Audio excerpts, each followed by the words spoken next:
Hi, this is Narmada from Vista Academy Erode. Profit and loss அப்படிங்கிற topic தான் பார்த்துட்டு இருக்கோம். இப்போ ஃபர்ஸ்ட் கொஸ்டின் எடுத்துக்கிட்டிங்கன்னா, a man bought eraser at the rate of 8 for ₹6 and sold them at the rate of 4 for ₹6. Find his gain percentage அப்படின்னு கேட்டிருக்காங்க. தமிழில் பார்த்தீங்கன்னா, ஒருவர் 8 அளிப்பான்களை ரூபாய் 6க்கு வாங்கி 4 அளிப்பான்களை ரூபாய் 6க்கு விற்றார் எனில் லாப சதவீதம் காண்க அப்படின்னு சொல்லியிருக்காங்க.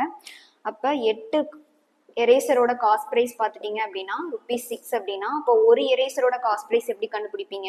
இந்த 8 வந்து இங்கே கொண்டு வந்து டிவைடில் கொண்டு வந்துடுறீங்களா? அப்போ 6/8 அப்படின்னு கிடைக்கும். இப்போ இதை கேன்சல் பண்ணீங்கன்னா 3/4 அப்படின்னு கிடைக்கும்.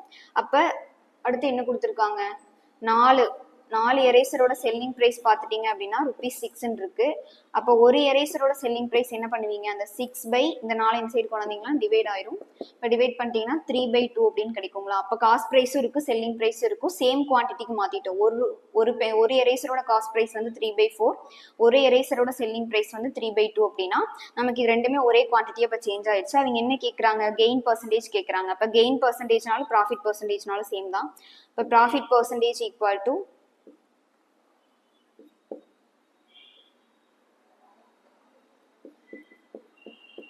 selling price minus cost price divided by cost price into 100 அப்படின்னு யூஸ் பண்ணுவீங்க.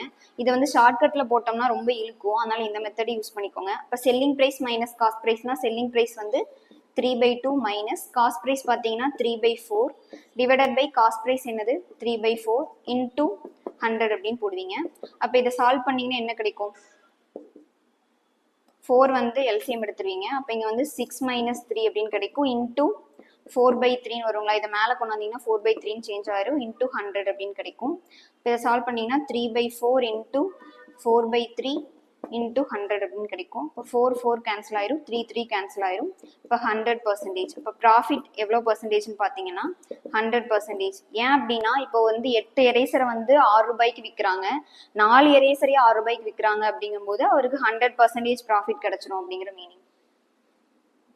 கொஸ்டின் பார்த்தீங்கன்னா, if X are bought 6 for ₹8 and sold at 6 for ₹4, what is gain or loss percentage அப்படின்னு கேட்டிருக்காங்க. தமிழில் பார்த்தீங்கன்னா 6 முட்டைகள் ரூபாய் 8க்கு வாங்கப்பட்டு 6 முட்டைகள் ரூபாய் 4க்கு விற்கப்பட்டால் லாபம் அல்லது நட்ட சதவீதம் காண்க அப்படின்னு சொல்லியிருக்காங்க. இப்போ 6 முட்டை ₹8 வாங்கி 6 முட்டை ₹4 விற்றா நட்டம் தான் கிடைக்க போகுது நமக்கு தெரியும். இப்போ இதிலிருந்து பார்த்துட்டிங்கன்னா இப்போ காஸ்ட் ப்ரைஸ் ஆஃப் 1 egg எடுத்துக்கோங்க. இப்போ காஸ்ட் ப்ரைஸ் ஆஃப் 1 eggனா என்ன வரும்? முன்னாடி பார்த்த மாதிரி 6 eggsோட காஸ்ட் ப்ரைஸ் பார்த்துட்டிங்கன்னா ₹8 அப்படின்னா அந்த 6 இங்கே டிவைடில் வந்துச்சுன்னா 8/6 கிடைக்குங்களா ஒன்னோடது. இப்போ 4/3 அப்படிங்கிறதா காஸ்ட் ப்ரைஸ் ஆஃப் 1 egg. இதுவே செல்லிங் ப்ரைஸ் ஆஃப் 1 egg அப்படின்னு பார்த்தீங்கன்னா 6 eggோட செல்லிங் ப்ரைஸ் பார்த்தீங்கன்னா 4, அப்போ 4/6 அப்படின்னு போட்டிங்கன்னா 2/3 அப்படின்னு கிடைக்கும். அப்போ செல்லிங் ப்ரைஸ் ஆஃப் 6 egg பார்த்தீங்கன்னா 2/3.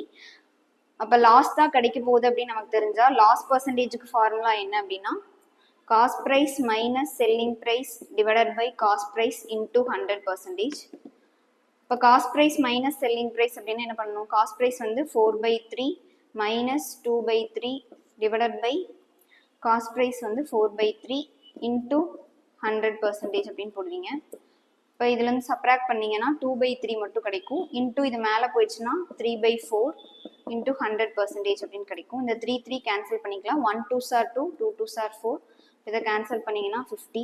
இப்போ 50%. இப்போ லாஸ் பர்சன்டேஜ் பார்த்துட்டிங்கன்னா 50%. இந்த மாதிரி குவான்டிட்டி சேஞ்ச் ஆகிருக்கிற மாதிரி கொஷின்ஸ் நிறைய எடுத்து ஒர்க் அவுட் பண்ணி பாருங்கள். ஏதாவது டவுட்னா கமெண்ட் செக்ஷனில் போடுங்க. நான் உங்களுக்கு நெக்ஸ்ட் வீடியோவில் எக்ஸ்பிளைன் பண்ணி சொல்கிறேன். தேங்க்யூ.